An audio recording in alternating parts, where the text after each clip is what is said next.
भगवान की, भगवान ऋषभ देव स्वामी की, सर्वज्ञ देव रामचंद्र भगवान की, भगवान महावीर स्वामी की, परम पूज्य मुनि कुंजराचार्य आदि सारी महावीर कीर्ति जी विमल सारी सन्मति सारी गुरु महाराज की, परम पूज्य वर्तमान के वर्धमान साक्षात विराजित राष्ट्र गौरव आचार्य सुनील सागर जी गुरुदेव की,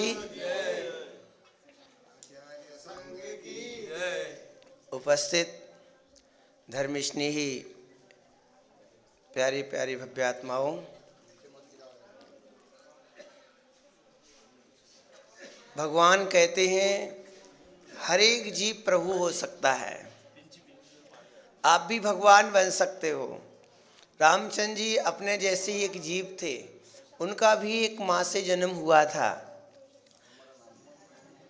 फिर वो दया करुणा सत्य अहिंसा आदि धर्मों को जीवन में जीते हैं। ये आत्मा का स्वरूप ही दयामय है। आपसे कहें पानी को ऊपर ले जाना है तो क्या करोगे? वो टुल्लू पर मोटर से लगाना पड़ती है ना ऊपर पानी ले जाने के लिए, और कहो पानी नीचे ले जाना है तो क्या करना पड़ेगा? कुछ भी नहीं, सहज ही वहाँ से छोड़ दो वो नीचे आ जाता है। आपसे कहें कि गुस्सा करना है, क्रोध करना है, तो कब तक के लिए कर पाओगे? आध घंटा 10 मिनट, थक जाओगे।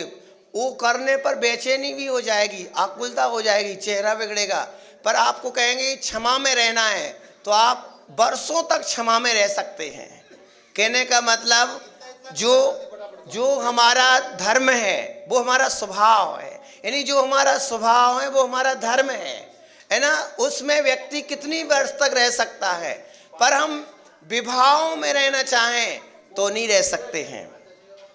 पानी शीतल स्वभाव वाला है, गर्मी के पास पहुंचने पर, उष्णता के पास पहुंचने पर वो उष्ण हो जाता है। फिर वो अपने स्वभाव में, जब उससे दूरी बनाता है तो फिर अपने स्वभाव में आ जाता है।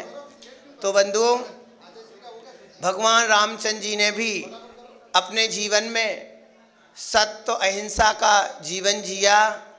कहते हैं रामचंद्र जी की मर्यादा सारी दुनिया जानती है। राम ने जो मर्यादा का जीवन जिया, आज तक वो उस मर्यादा से जाने गए। उनने कभी गलत काम नहीं किया, अभक्ष नहीं खाया, गंदी दृष्टि नहीं बनाई, माँ बहन पर कभी गलत दृष्टि से नहीं देखा, वो अपनी मर्यादा में रहे। कहते हैं टैगोर जी विदेश गए, टैगोर जी का नाम सुना होगा आप लोगों ने। टैगोर जी विदेश गए तो उनसे पूछा कि आपने रामायण पढ़ी क्या? बोले हाँ मैंने रामायण पढ़ी।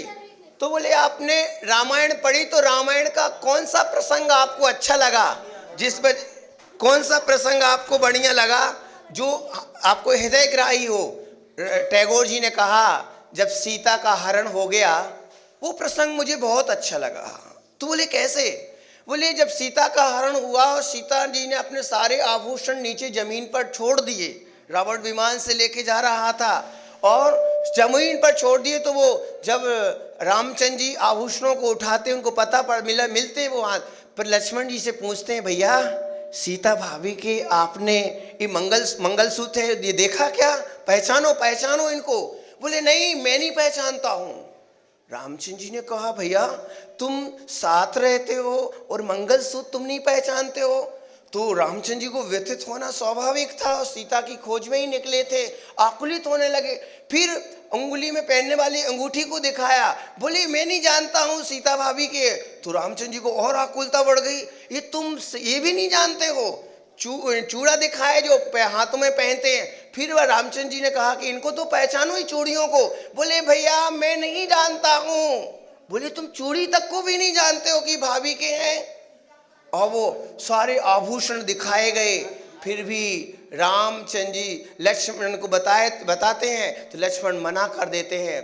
राम हताश हो जाते हैं, निराशा भर जाती है। उस आभूषणों में एक पैर में पहनने वाली बिछुआ बोलते हैं, क्या बोलते हैं उसको आप लोग यहाँ गुजराती में? बिछुई या बिछुआ जो भी है ना, जो हाँ पैरों की उंगलियों में पहनने वाली जो होती है, तो वो हाँ भैया मैं जरूर पहचानता हूँ ये बिछुए को। हाँ कैसे पहचानते हो? बताओ बताओ।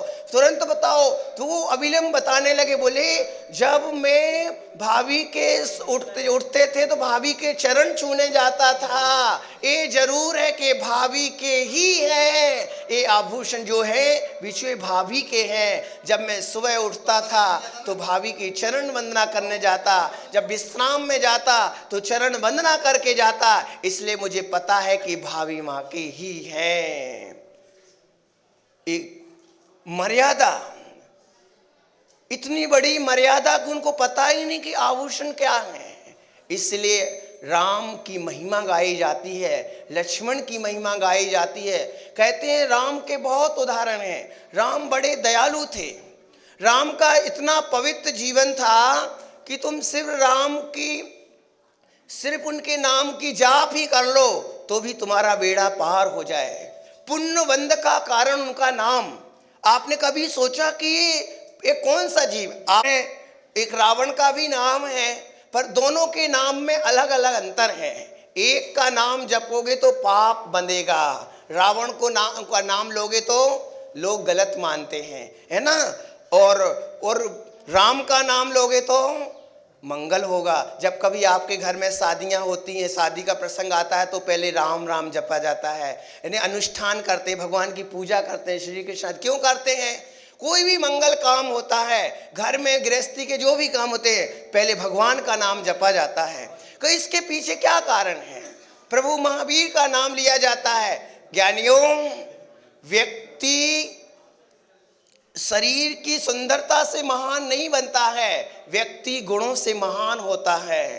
परोपकार, दया, करुणा, निर्मलता से महान होता है।